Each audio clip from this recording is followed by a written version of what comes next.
Hello, ladies and gentlemen, and welcome back to the Steel City Sports Report, where we talk everything Steelers, Penguins, and Pirates. I am your host, Brady Vini. Hope you all are enjoying a wonderful Thursday evening here. Going to be a bit of a quicker episode here today, really because there's not that much news to talk about. Any and all sports news that is coming out of the city of Pittsburgh today, mainly focused around Oakmont Country Club and the U.S. Open that is currently going on there. But we will talk about what little is out there mainly a head coach from another team in the NFL saying that they were close to signing Aaron Rodgers. And honestly, if Rodgers had the choice between either coming to the Steelers or going to this other team, he would have gone there 9 times out of 10.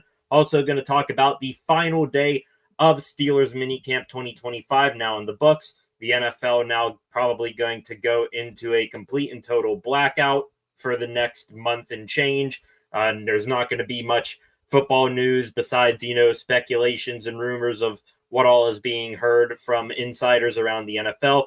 We'll talk a little bit of Bucks and Penguins as well. But first thing is first here today. If you are new here, please subscribe to the channel and turn on notifications so that you never miss when I am live again. Also, feel free to like and share this video and comment in the live chat. I can pop those up at a moment's notice and we can interact that way. So any thoughts, opinions, questions, concerns that you have, make sure you get them on there. I will mention this near the end of the program here today, but I will mention it now as well. Tomorrow, there will be no Steel City Sports Report like this, where we go live, between 5:30 and 6 o'clock every weekday and recap all the news from the afternoon. Instead, I will be live tomorrow during the Pittsburgh Pirates game. They have a 2:20 game against the Chicago Cubs at Wrigley Field. It should be a Paul Skeens day tomorrow. We will be live during that, give some live commentary and reactions, and also we will talk about any other little bit of news that we so happen to come across. Let's get into the first bit of news today. And as you can read the headline right there, Aaron Rodgers, turns out he was almost a Los Angeles Ram. Los Angeles Rams head coach Sean McVay. Also, he is owner. Not owner, but he is one of the founding fathers of today's modern pass-happy offenses across the NFL. Anyway, he says that Aaron Rodgers could have been a Ram. He said that on Good Morning Football yesterday, and he said that if the Rams were to fail in retaining Matthew Stafford, we remember Matthew Stafford, he was looking for a bit of a pay raise, an extension, and things were in question about his future there in Los Angeles. The Steelers were a possible landing spot for him, of course. Stafford ended up staying there, but Sean McVay says that if they failed to retain Matthew Stafford, that they may have pursued Aaron Rodgers. McVay, ever since Rodgers signed, you've been, debating around the football world whether Aaron Rodgers is still, worth the value or not. McVay seems to think so. A good chance he would have gone there to LA, and I honestly would have been very worried if I was the rest of the league. I mean, Aaron Rodgers, he's still got the arm. You partner him with one of the genius passing offenses in the NFL. That would have been very scary to go up against. But McVay still thinks Rodgers is good. Gave him a big vote of confidence. Says he respects him and that he thinks Rodgers is going to open up a lot of eyes in Pittsburgh this year. But that is one of the biggest what-if scenarios of this most recent NFL offseason. What if Rodgers would have went to the Rams? If, Stafford left LA, is he the Steelers quarterback right now instead of Rodgers? That would have caused a chain reaction around the entire league just about if you were to swap Rodgers and Stafford's places right now. But that is the big talking point here today. Also, Rodgers, it would have been another reason why I think he would have stayed out there. He is a California guy, went to college at California, still lives out there in Malibu, where he is going to get a bunch of Steeler players out there to work between the end of minicamp today and training camp here in a little over a month. So Rodgers going to LA, that would have been one of the most interesting moves of the offseason. You got to wonder if Rodgers goes there, he's still going to be throwing to Devontae Adams, his same wide receiver that he had up in Green Bay and with the Jets last year. So just a crazy reveal of information there by Sean McVay on Good Morning Football here today. Went into depth on that, and I'm interested to hear what you guys think about that. If Aaron Rodgers would have gone to LA, how would you have reacted? Where do you think Matthew Stafford would have ended up? I think Stafford, he might have, at that time, if I'm trying to remember back here to all of like the rumors and that we heard around the time Stafford was potentially being shopped around, the Vegas Raiders were one of them. Stafford did not want to move too far away from Las Vegas. If he goes to the Vegas Raiders, does Pete Carroll, still do what he's doing down there? Is Pete Carroll the head coach? Where does Geno Smith go from the, Seattle Seahawks? He's a Steelers quarterback. Who knows? But just very, very interesting stuff there today from Sean McVay. And like I said, it's going to be a quick episode today. Not much new information. Again, pretty much any and all Pittsburgh sports media members. They are at Oakmont Country Club today with the U.S. Open. Was able to catch a good bit of that here today. Oakmont Country Club. That is probably the toughest course that any and all of those professional golfers will play all year, maybe in their entire lifetimes. Oakmont is really hitting these professional golfers hard out there today. We're going to move quickly here. Steelers Minicamp 2025 wrapped up today. Just going to go through a little bit of what happened. First things first, I forgot to say this yesterday. Arthur Smith spoke yesterday. One thing I forgot to mention that he said is that bringing in Aaron Rodgers and DK Metcalf is exciting for him, and that delivered a good quote. We didn't bring Aaron in here and sign DK for all that money to go run the wishbone. So it sounds like Arthur Smith, who loves to run his two tight end sets and real old school smash mouth style of football, he is going to be open and, letting Aaron Rodgers be Aaron Rodgers, go out there and sling the ball all over the yard a little bit more. Fast forward to today. Just looking at what some of the guys did out there on the field, Aaron Rodgers and Will Howard, all the quarterbacks running through some footwork drills here today. And Rodgers, for a 41-year-old coming, now 2 years removed from an Achilles injury, he moved very, very smoothly here today. Looks completely healthy and looks like he might be the most mobile he's been in the past 3 years, no lie. So people worried about, can he still move around in the pocket, manipulate the pocket and extend plays a little bit? I think people can at least worry a little bit less about that. He looks good out there. Also, this one drill I'm looking at right here, Rodgers doing a roll out to the left and then throwing almost back across his body with the flick of the wrist. The body control is there. The arm still as lively as ever. Looking at some of the wide receiver drills here today, DK Metcalf, he is just an absurdly large human being to be playing that position. High point catch drills were ran there today on the south side, and, trying to figure out who number 82 is right there, one of the camp bodies. But the coach that was there with the big foam arm, holding it up, trying to knock the pass down. Metcalf, he barely even needed to, get off the ground to go up over and make that catch, while some other guys like Calvin Austin, they might need to set a personal record for high jumps to get that ball. So glad that DK Metcalf is on this team. Same thing with Aaron Rodgers. Lots to look forward to with that duo there. And excited to see, potentially some videos of them putting in the work out in Malibu, California, before everyone else goes to the dormitories at St. Vincent College in Latrobe. Moving over to the defense, the defensive linemen here, they did some footwork drills as well. Cam Hayward followed by Derek Harmon in these drills. I could see why Harmon got comped so much to Cam Hayward. They move almost exactly the same. And now you got one, basically Cam, savvy veteran Cam, and a mini Cam on the other side. That's going to be a scary 1-2 punch on the defensive line, not to mention TJ Watt and Alex Highsmith beyond those two, even farther outside. Also here looking at a video, Cole Holcomb out there today.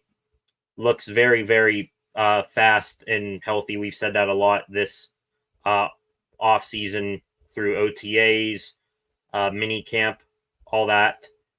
Just looks ready to go. He's going to fill in big time. I know a lot of us are missing Landon Roberts, but I think he's going to fill that role as a downhill thumper quite well. Also, he's probably the most versatile linebacker in that room in terms of, being able to stuff the run and drop back into coverage. So expecting a big bounce back year here for Cole Holcomb. It's rare that you see,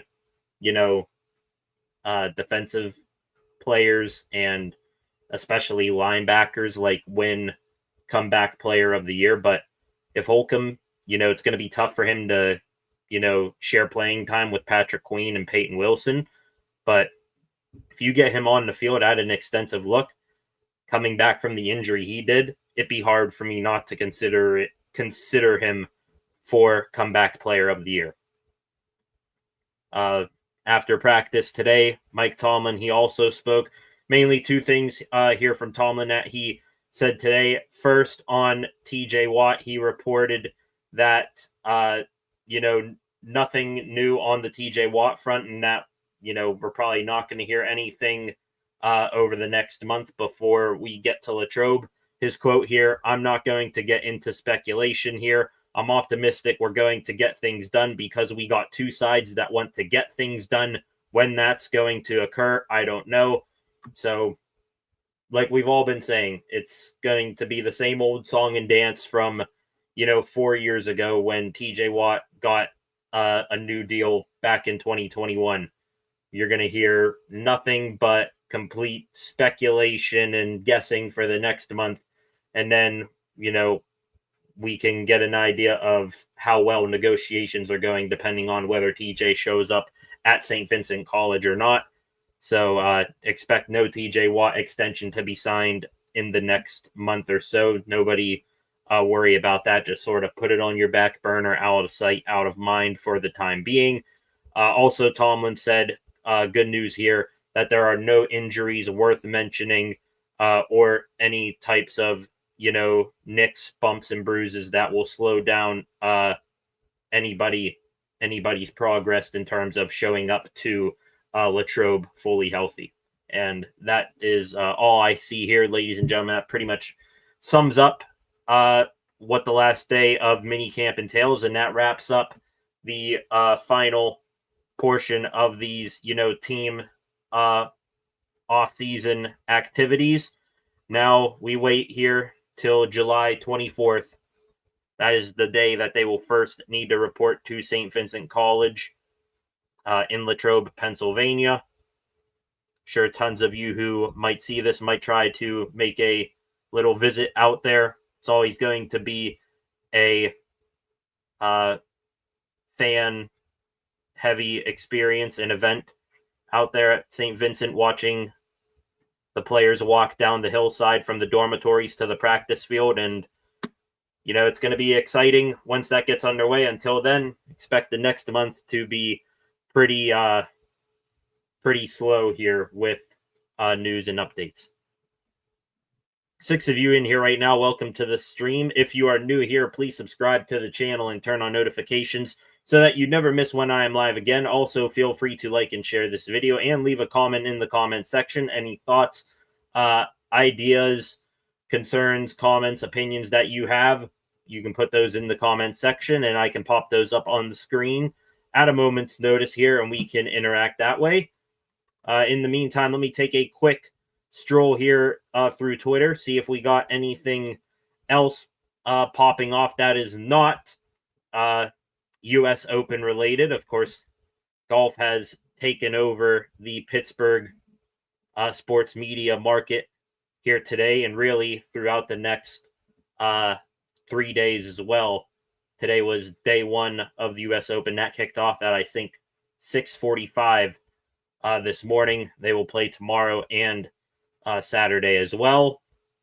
So it's rare that, the Bucks in the middle of their season, the Penguins with the potential of a sail back to Mario Lemieux taking place, and the Pittsburgh Steelers at minicamp it's rare that all three of those teams get overshadowed by one thing. But hey, I understand people love golf, and this will be the first time, or the last time, I should say, that professional golf will be played in Pittsburgh until I think 2033, if I saw correctly, 2034, something like that. So, lots of stories that, would usually be, very important stuff here today.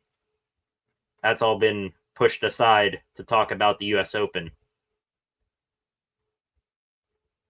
Okay, real quick, going to switch things over here to baseball for a quick moment. Not much news on the Bucks. They played yesterday afternoon and they won. They took 2 out of 3 from the Miami Marlins. Had a very successful 9-game homestand, going 6-3 in that span. They begin a 4-game series with the Chicago Cubs here tonight. The starting lineup right here, posted by the Pirates.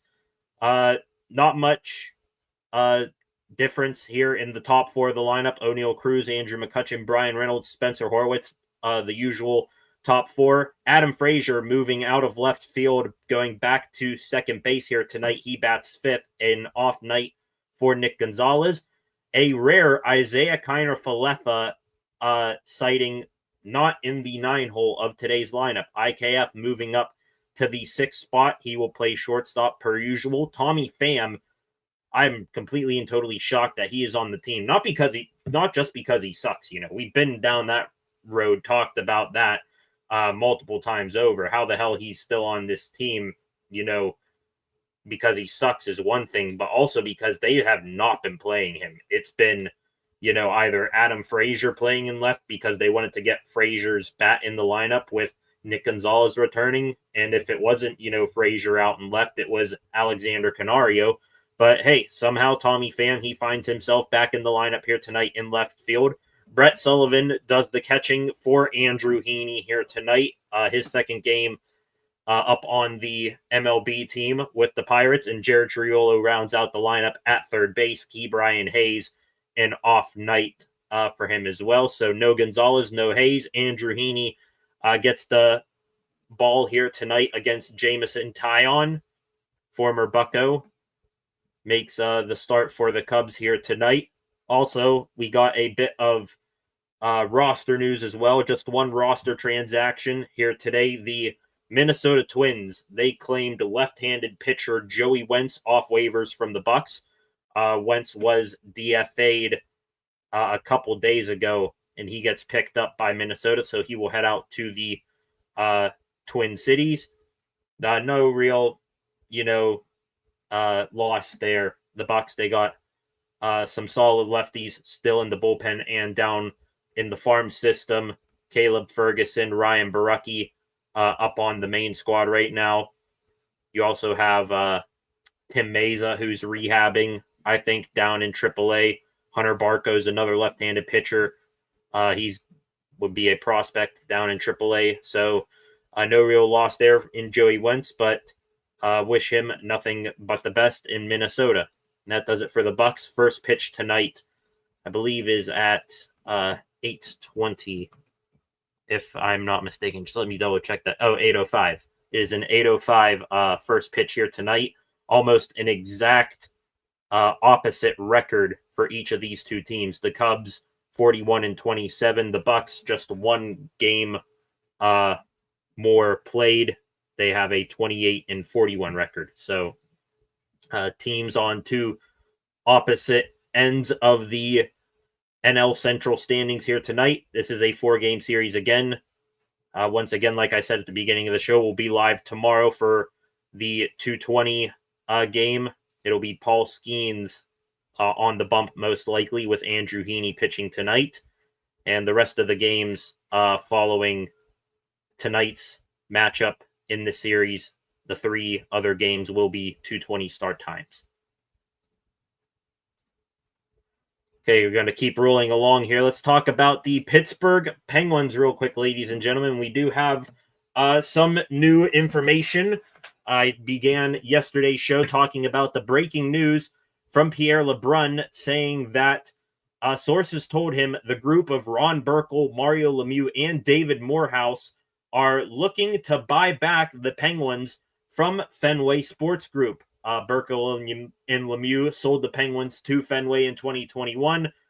Fenway, for some time now, has had a partial share of the team up for sale, with no sale having been completed yet. LeBrun kept following along with this information yesterday, saying that Lemieux, Morehouse, and Burkle, that trio, declined to comment via a representative, and that Fenway also has at least one other group that they are talking to right now. David Pagnotta, another NHL insider for NHL Network, he added in on this last night, saying that Fenway has been exploring the possibility of selling the Penguins, whether that is the partial share or the whole organization. He did not confirm, but he mentions that the partial share we knew has been up for sale for a couple of months now. He adds that Fenway has been exploring the possibility of selling the Pens for well over a year now. So a ton of buyer's remorse there for Fenway Sports Group. They bought the club in 2021, had, they thought that they were buying into a team still looking to compete for championships. After that 2021-2022 season, things went downhill quickly. The Pens have not been back to the playoffs since. And now they, for at least a year now, have been looking to get rid of the Pens. Looking here at some other information as well. This here from Pierre LeBrun. This is the update that we got today. This around 8 hours ago. LeBrun said that Fenway Sports Group seemingly wants out of Penguins ownership. So he confirms what Pagnotta reported there. He said that the Lemieux group is not the only one trying to buy the Pens. So that confirms the second group as well. Dan Kingerski of Pittsburgh, of National Hockey Now, Dan Kingerski, he follows the Penguins very closely as well. He added to this. He's been covering this developing story very closely as well. He says that FSG was quick to put out a statement on them, having a second group interested. Kingerski said that he confirmed Mario's interest. So that is for real too. Every single bit of information that we've heard to this point is real. He also said this one very interesting, this bit of information to me, this is very interesting. Apparently this second group that is looking to buy the Pens, it is not the greatest option in terms of ownership. That secondary group has been, anonymous up until this point. We do not know who it is, but apparently from Kingerski's words, I follow Kingerski's work very closely. I see him as a very reputable source when it comes to Pittsburgh Penguins news. He says that a term being used to describe this second party is cluster. Yeah. So looks like FSG, if I had to guess, they're probably looking to not give the team back to Mario and admit defeat. And if they do, it's probably going to go to some new owner or ownership group that we are not going to, think too fondly of, just like Fenway here. So we will stay up to date on this. This, again, just starting yesterday. Jaromir Jagr, he was in Pittsburgh as well, seems to be unrelated, but lots of buzzing going around the Penguins organization today, and you got to wonder if they will have new ownership here in the coming days or weeks. And this is a pretty interesting timing with the NHL draft coming up here in 2 weeks as well. So we will see how all that turns out here, and we will monitor it very closely. Also, Pierre LeBrun talking about the Penguins other than this story. He says that the Penguins are the only true seller in the NHL right now. while most teams at the bottom of the standings are looking to add pieces and get better. So the Penguins seem to be continuing that teardown all the way to the bottom. Probably in Kyle Dubas's mind, I think he has one goal right now, and that goal has shifted from competing, trying to get Evgeny Malkin, Chris Letang, and Sidney Crosby back to the playoffs. I think that goal has now shifted to tanking out for Gavin McKenna in next year's draft. We will see what moves the Penguins make. Some, conversations being thrown about, not by insiders, but just seeing, reading the tea leaves of social media, some names being thrown around for the Pens to possibly move. Ricard Raquel, Brian Rust, Erik Karlsson, of course. I'm sure Ryan Graves and Tristan Jarry will be among them. So we will see here. The draft coming up here on the 27th. So tomorrow it will be 2 weeks away. And expect here, especially after the Stanley Cup Finals wrap up here in the next week, expect various trades to pop off like crazy, and also signings and other stuff like that.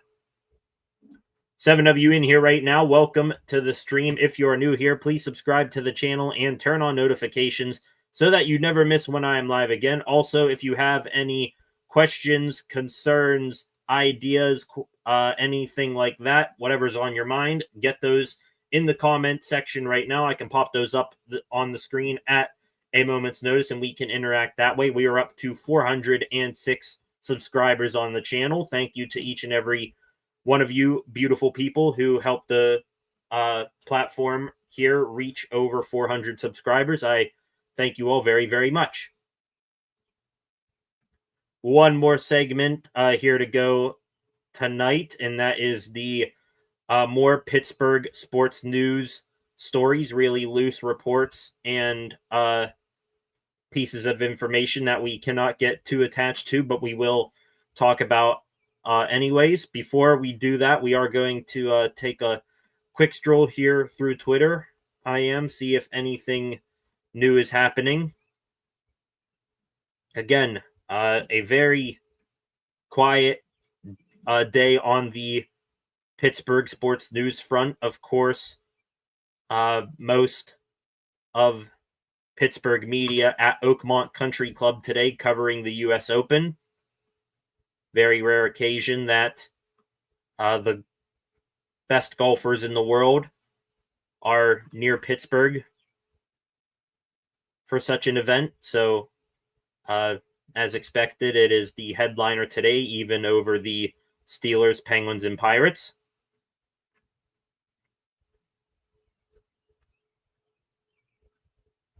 Looking here, another event going on tonight here.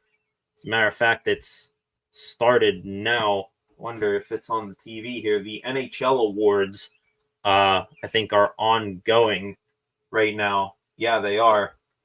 The NHL awards ongoing. No Penguins this year, as you would expect, have won any pieces of hardware.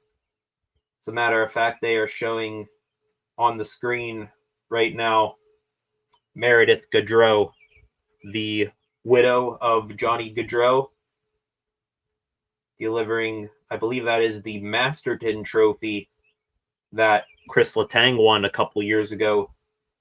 She is delivering that trophy to Sean Monahan, of course, former teammate and good friend of Johnny Gaudreau. Very touching moment right there. We are going to get into the more Pittsburgh sports news segment of the program now. Let's run through these very, very quickly. Not going to get too attached. Back to the hockey world. The first big trade of the offseason has officially been completed. Chris Kreider, New York Rangers forward, who has been one of the biggest Penguin killers over the past decade. He is officially off to Anaheim. The rumors of this trade began Tuesday night. The trade was made official this afternoon. Kreider had to waive his no-movement clause to go to Anaheim. He heads to Orange County to play for the Ducks, where he will join ex-Rangers teammate Jacob Trouba. Also, he'll play under former Chicago Blackhawks head coach Joel Quenneville. Bye, and good riddance. He can no longer hurt the Pens as much out there on the West Coast. It is a prospect, Carey Terrence, coming back to the Rangers. I'm gonna be honest, never heard of Carey Terrence before, so probably not going to be a player that makes a huge impact for the Rangers this upcoming season. Also, there was a mid-round pick swap going on in that deal as well. So Chris Kreider no longer can hurt the Penguins. He is off to the West Coast. Speaking of moving other places, the long list of former Penguins players heading overseas to continue their hockey careers continues. Goaltender Magnus Hellberg, who was with the organization for 1 year, 2 years ago, he signs with Djurgårdens IF in Sweden. That sounds familiar. Djurgårdens IF. I want to say there was another player who signed there that played for the Pens. I don't know. That sounds very familiar. I feel like I've talked about that on this channel before, whether it be in a live stream or a video. But good luck to Magnus Hellberg. Really a good soldier goalie for the Pens. Just couldn't make a real impact at the NHL level. The last bit of hockey news here today doesn't relate to the Penguins, but it will be exciting to see how this story develops. It was revealed yesterday that Forsyth County in Georgia voted and approved the final documentation that would allow a group, the Krause Group to be specific, to formally propose the NHL expansion into metropolitan Atlanta. So the NHL could be expanding once again, and we could see the return, ladies and gentlemen, here within the next few years of the Atlanta Thrashers. Not specifically going to, I'm not going to, say it's guaranteed to be the Thrashers, but talk about throwing it back to my childhood. Get the Atlanta Thrashers back there, in the NHL, and it'll be fun to see how that situation develops. Back into the football world, we do have an update on the Steelers' chase for a wide receiver 2 to pair with DK Metcalf, and that update is that one wide receiver said he will not be joining the Steelers. Who that is Keenan Allen, the former Los Angeles Chargers and Chicago Bears wide receiver, currently a free agent. I believe he is 33 years old.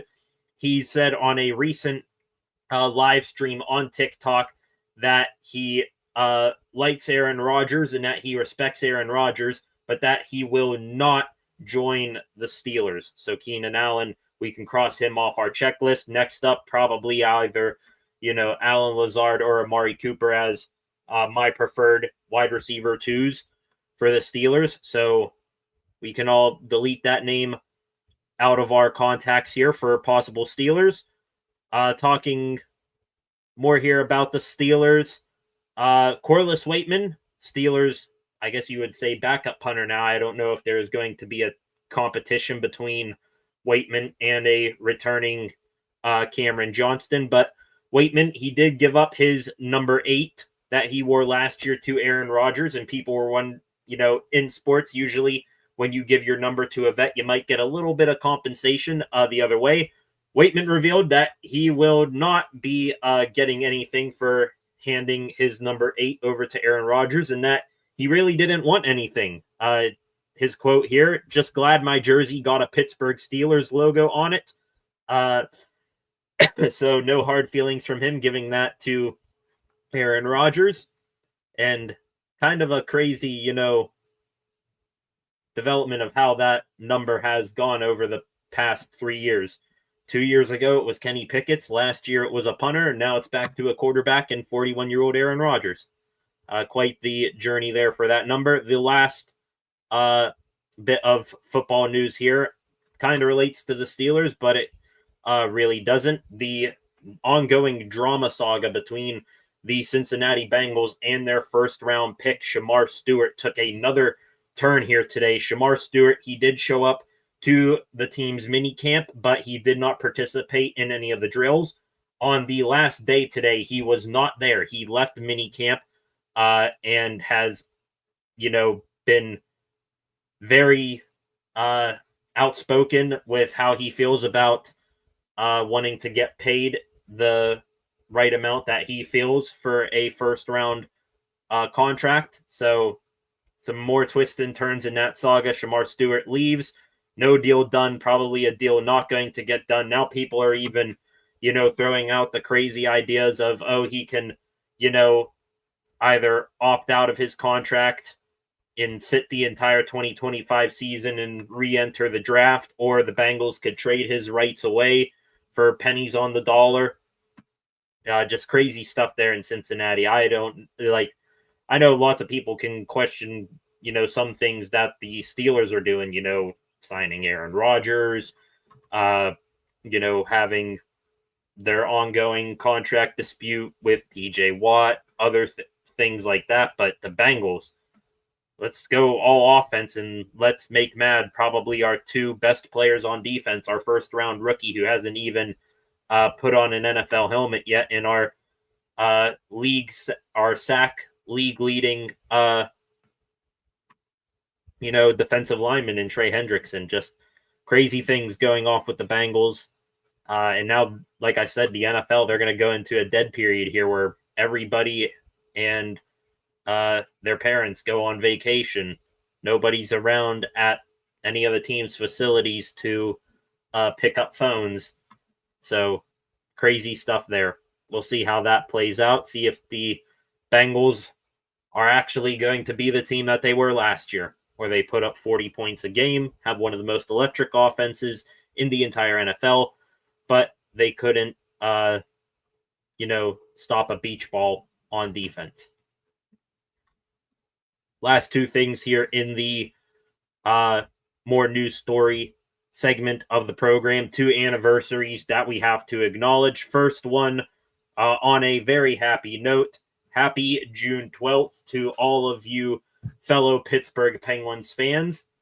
Reason why I say that, June 12th, a very good day historically for the Pittsburgh Penguins, as on this day in 2009 and 2016, the Penguins won the Stanley Cup. Looking at pictures here, Sid and Tanger, especially pictures of them doing the same sort of dap up with the ones to the sky, both in 2009 and 2016. So happy Stanley Cup anniversary day to all Penguins fans. And the second anniversary here, more on a grim note. Want to once again say rest in peace, and we miss you. 2 years ago today, us Pittsburgh sports fans, we lost a legend, one of our favorite sports media personalities in Pittsburgh, Stan Savran, passing away 2 years ago today. We miss you, Stan. Thank you for all you did. And we miss you.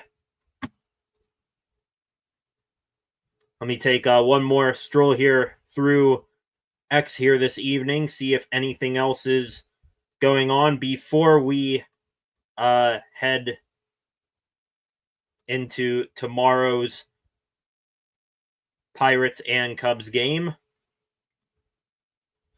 Seeing this post here from Steelers Depot, this will be now the 5th straight year that the Steelers will have a new Week 1 starting quarterback. 2021, Ben Roethlisberger. 2022, Mitch Trubisky. 2023, Kenny Pickett. And, of course, last year, 2024, Justin Fields, with Aaron Rodgers in line to be the Week 1 starter this year. Even if, God forbid, Rodgers were to get hurt or something would, like that come up, even if you start Mason Rudolph, he is still a new starter, an entirely new quarterback room for this team for the second year in a row. So hopefully we are reaching the end here soon of having a new Week 1 starter every year. Probably going to be a new one next year, barring, Aaron Rodgers having the best season that a 41-year-old has ever had and coming back for a second year next year. So, but hopefully next year that is the end. Probably going to be a first-round pick here for this team. Or who knows, maybe Will Howard can develop into something sitting behind Aaron Rodgers, learning from one of the best to ever do it.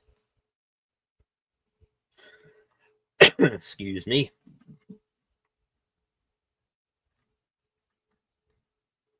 Looking here, some more, not seeing anything other than some U.S.